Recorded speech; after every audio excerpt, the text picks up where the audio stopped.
عرب کے اندر سال کے بعد عورتوں کا ایک میلہ لگتا تھا خانہ کعبہ کے پاس، صرف عورتیں اکٹھی ہوتی تھی، میلہ لگا ہوا تھا۔ ایک تورات جاننے والا یہودی عالم بھی آیا ہوا تھا، وہ بیویوں کے مجمع پہ نظر ڈال کے کہنے لگا، بیویوں مرد کا کام تو کوئی نہیں عورتوں کے مجمع میں بات کرنا، لیکن میں تمہیں ایک پیغام دینے لگا ہوں، اللہ کے آخری رسول جو مکے میں پیدا ہونے والے ان کے آنے کا وقت قریب آ گیا ہے۔ وہ بی بی بڑی خوش نصیب ہوگی جنہیں ان کی رفاقت ملے گی۔ عورتوں نے جب دیکھا کہ مرد آ گیا عورتوں کے میلے میں تو انہوں نے ڈانٹا جھڑکا، کہا چل اٹھا اپنی کتابیں اور نکل جا۔ حضرت خدیجہ کہتی ہیں باقیوں نے ڈانٹا پر میں نے بات پلے سے باندھ لی، میں نے پلے سے باندھ لی اور میں انتظار کرنے لگی کہ اللہ کرے وہ نصیب میرے ہی ہو، اللہ کرے مقدر میرا ہی کھلے۔ آپ فرماتی میں تسبیح پڑھتی، درود پڑھتی، میں اس زمانے میں جو اللہ کا ذکر جس طرح ہوتا تھا وہ میں شروع کرتی، اور جب فارغ ہوتی تو میں التجا کرتی کہ اللہ میرے نصیبیں کھول دے۔ کہتی ہیں آہستہ آہستہ آہستہ آہستہ میں حضور کی تعریف سننے لگی، آہستہ آہستہ تعریف سننے لگی۔ نبی پاک صادق ہیں، امین ہیں، سچے ہیں، دیانتدار ہیں، اس برے اور میلے معاشرے میں بھی وہ سب سے اعلیٰ بھی ہیں اور سب سے اجلے بھی ہیں، وہ سب سے پاکیزہ ہیں۔ میں سننے لگی تعارف، آہستہ آہستہ میں ان کی گرویدہ ہونے لگی۔ ادھر نبی پاک صلی اللہ علیہ وسلم اپنے چچا جناب ابو طالب کے پاس رہتے تھے، قحط آ گیا، حالات بگڑ گئے۔ حضور سید عالم صلی اللہ تعالی علیہ وسلم سے چچا کہنے لگے بیٹے اگر مال تجارت لے کے شام جاؤ تو بڑا نفع کماؤ گے، ہمیں ضرورت بھی ہے، اور اگر ہو سکے تو ختیجہ کا مال لے کے جاؤ۔ نبی پاک نے کہا چچا میں نہیں کہوں گا کسی سے جا کے، میں نہیں کہتا کسی سے جا کے، جو میرے نصیب میں ہوگا میرا رب خود عطا فرمائے گا، میں نہیں کہوں گا۔ مصطفیٰ نے تو نہیں کہا۔ حضرت خدیجہ رضی اللہ تعالیٰ عنہ کہتی ہے میں نے خود اپنی خادمہ کو بھیجا، میں نے کہا جا کے پوچھو تو صحیح کہ میرا مال قبول ہوتا بھی ہے کہ نہیں، پوچھو۔ نبی پاک صلی اللہ علیہ وسلم سے پوچھا، حضرت خدیجہ کی خواہش ہے کہ آپ مال لے کے جائیں، حضور نے قبول کر لیا۔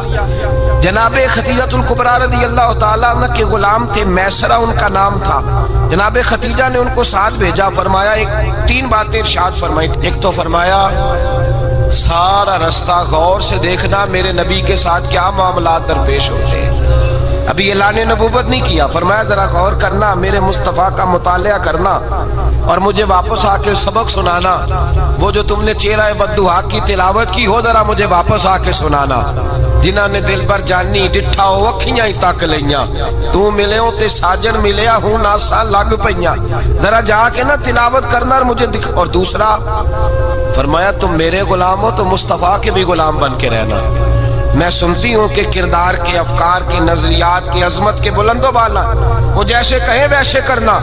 اور تیسری حضرت خدیجہ نے نصیحت فرمائی، فرمایا محمد ابن عبداللہ صلی اللہ علیہ وسلم کی رائے سے اختلاف نہ کرنا، یہ چلتے ہوئے معاہدہ کیا، جو وہ کہہ دے سو کر جانا۔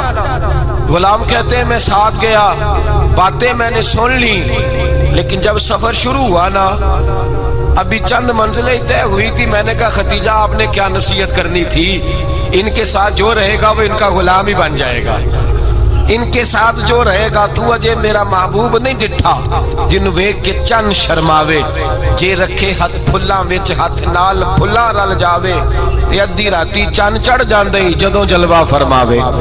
فرمایا جو بھی ساتھ رہتا غلام ہو جاتا۔ میسرہ کہتے میں گیا، تجارت شروع ہوئی، کہتے ہیں نبی پاک صلی اللہ علیہ وسلم جب منڈی میں پہنچے تو لوگ قسمیں اٹھا اٹھا کے مال بیچ رہے تھے۔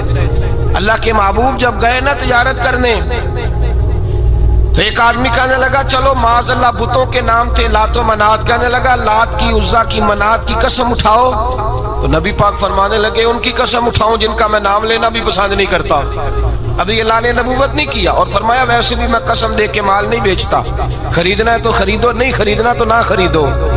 کہتے ہیں لوگ قسمیں اٹھا اٹھا کے پیچھے جاتے تھے، پر میرے نبی جس سے رخ پھیرتے تھے وہ نبی پاک کے پیچھے ہو جاتا تھا، ماتے کئی گنا زیادہ نفع کمایا۔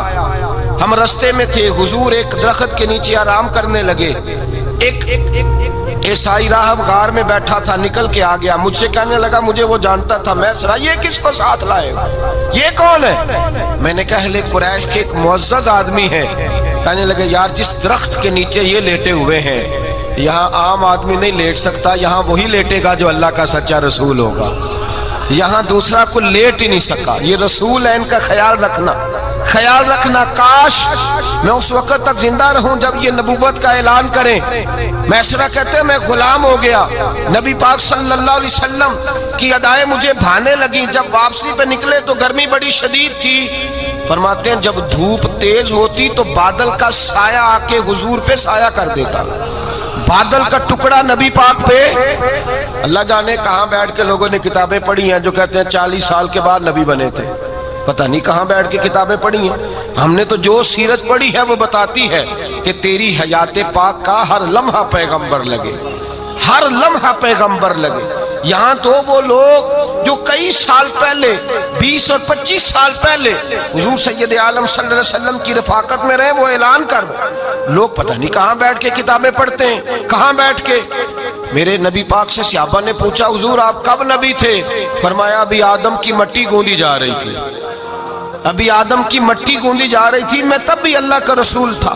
میرے بھائی نبی رحمت سید عالم صلی اللہ علیہ وسلم کے غلام حضرت خدیجہ کے غلام کہتے واپس آیا. اور پہلے بھی کئی دفعہ حضرت خدیجہ کا مال گیا تھا، بڑے نفع آئے تھے، پر جو نفع اس سال آیا وہ پہلے کبھی نہیں آیا تھا. کہتے ہیں مجھ سے حضرت خدیجہ کی سہیلی بھی بیٹھی تھی، میں بھی آ گیا. اور جناب خدیجہ کی سہیلی کہنے لگی چل مال کے بارے میں کچھ بتا، کتنا بکا؟ میں نے کہا مال چھوڑو، مصطفیٰ کی سنو. اور پھر کہتی چلو ٹھیک ہے، بادل سایہ کرتا تھا، چلو ٹھیک ہے. تم سے راہب نے پوچھا تھا، یہ صحیح ہے انہوں نے تیری سارے رستے بڑی خدمت کی، تیرا بڑا خیال رکھا، پر یہ بھی بتا تجارت کیسے ہوئی؟ تو میسرہ کہنے لگا زندگی میں نے بھی ساری گزار دی ہے، پر اس رسول کے ساتھ 4 دن ہی گزارے ہیں.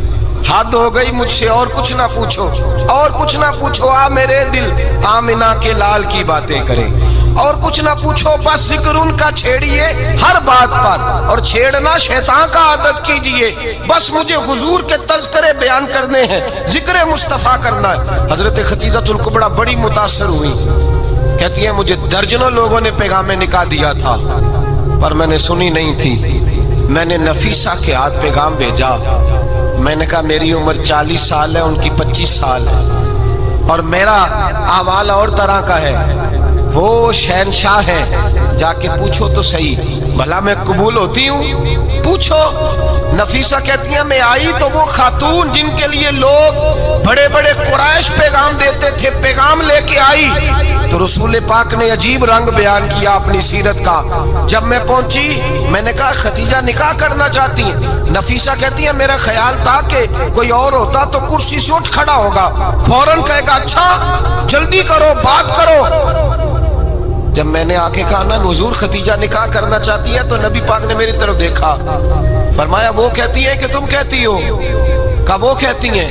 تو حضور نے فرمایا ٹھہر جاؤ، میں اپنے چچا سے پوچھ کے بتاؤں گا، میں مشورہ کروں گا، میں پوچھ کے بتاؤں گا.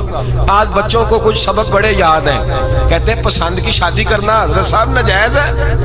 پسند کی شادی کرنا کو ناجائز ہے؟ اور میں نے کہا بھائی صرف ایک ہی جائز چیز رہ گئی، اور کوئی شے جائز نہیں. یہ ایک ہی جائز چیز ہے جس کا فتویٰ سارے نوجوان پوچھتے پھرتے ہیں، سارے رانجے بنے پھرتے ہیں، مجنوں بنے پھرتے ہیں، سارے مئی وال ہو گئے.